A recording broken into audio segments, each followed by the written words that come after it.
Seeing a lot of content on Madeline Pendleton, who is a person I am also upset with, but there's a couple things flying under the radar that I want to address. First, I want to start with some context that I hope conveys to white leftists that I yearn to be on the same side.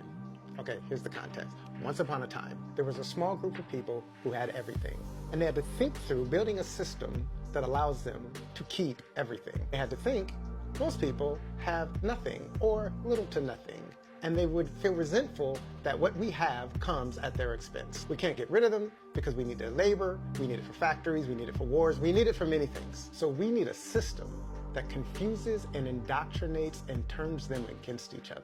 We live in the world that system created.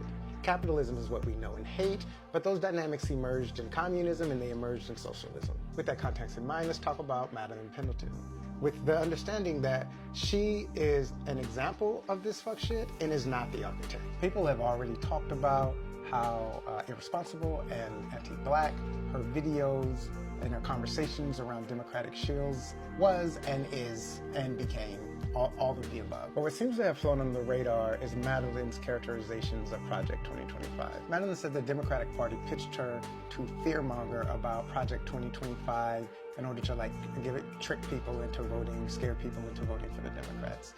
It's been shown that it wasn't the Democratic Party, and there's conversations about semantics and how the difference doesn't matter. The difference really very much does matter, but that's another video, and plenty of people have made content on that. She admits that Project 2025 is bad, but she also just kind of waves it off as a threat. She's like, it's nothing new, which is kind of misleading. She suggests that it's bipartisan, which it's definitely not, and she says that we're receiving bad information about Project 2025, though she doesn't articulate what that bad information is. I've read Project 2025, 900 pages, I've read it, and the only bad information I've heard on it is things like people like Madeline are saying. Fear-mongering is a tactic as old as politicians. I know it well. I work in criminal justice. I lived through the whole tough on crime era where politicians were weaponizing fear against black people in crime to lock up black people, specifically to lock up me. The important thing to know when we're talking about fear-mongering is scary things do exist in this world that we need to be educated about to make informed decisions. So is bringing up Project 2025 and using that as a reason to vote for the Democratic Party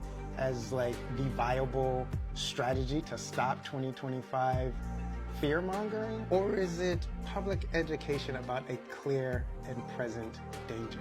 Both things can be true, but the point is if the clear and present danger is real, and the most viable road to stop it is surrendering 4 more years to the Democratic Party, why would Madeline discourage people from the only clear plan being bandied about to stop Project 2025?